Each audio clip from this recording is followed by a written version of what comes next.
കുട്ടാപ്പിക്ക് ഇഷ്ടമായിട്ടില്ല. നോക്ക് ഇളകിട്ട് നിൽക്കണു. അവനക്കും പറ്റിയില്ല. രണ്ടാൾക്കും ഒറ്റയ്ക്ക് സ്നേഹിക്കണം. അപ്പൊ ഈ സ്വത്തുമണി പഴങ്ങുമല്ലേ. അതാ ഇങ്ങനെ ഒരു ഷൊട്ടുമണി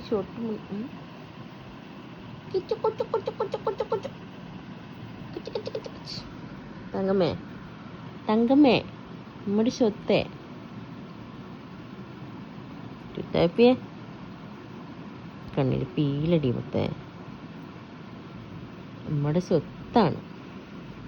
ആ ഇന്നലെ നമ്മുടെ മറ്റേ മഞ്ഞ കളറ് ബെഡ്ഷീറ്റില്ലേ, അത് വിരിച്ചിട്ട് ഒരു ചേച്ചി അനിയത്തിയാന്ന് അറിയില്ല കമൻ്റ് എഴുതിക്കാൻ, ആരാണെന്നറിയില്ല, പഴയ ബെഡ്ഷീറ്റ് അത് മാറ്റാനായില്ല. നമ്മളിത് 2 ദിവസം കൂടുമ്പോഴൊക്കെ ബെഡ്ഷീറ്റ് മാറ്റും ഇങ്ങനെ. അത് പിന്നെ കുറച്ച് പഴയതാണെങ്കിൽ കളയാൻ തോന്നിയില്ല, അത് വിരിച്ചിട്ട് അങ്ങനെ ഇതാക്കും. അങ്ങനെ പുതിയത് കാണുമ്പോൾ പഴയതിനെടുത്ത് കളയാൻ തോന്നില്ലല്ലോ. ഞാൻ ബെഡ്ഷീറ്റ് എന്തായാലും 2 ദിവസം കൂടുമ്പോൾ മാറ്റും.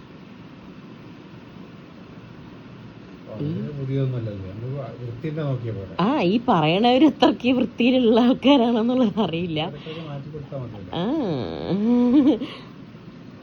വൃത്തി ഉണ്ടെങ്കിൽ പിന്നെ എന്താ, ഇവിടെ പിന്നെ അലക്കാൻ. അതെ, അലക്കണം. 2 ദിവസം കൂടുമ്പോൾ ബെഡ്ഷീറ്റ് മാറ്റി നമ്മൾ അലക്കി വിരിക്കാറുണ്ട്. അല്ല പെണ്ണേ.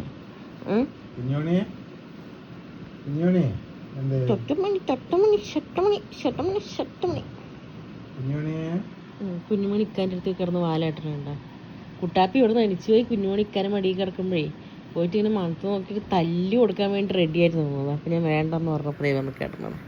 എൻ്റെ ഷൊട്ടാണ് എൻ്റെ പിങ്കി മൂക്കിയാണ് എൻ്റെ പിങ്കി മൂക്കി. അല്ലടി ഷൊട്ടുമ്മ കുഞ്ഞുമ്മ എവിടെ എൻ്റെ കുഞ്ഞി?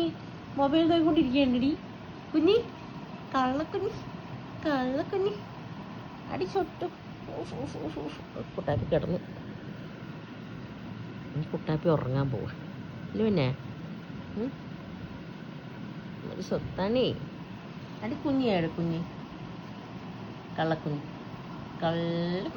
D D സത്യമ്മ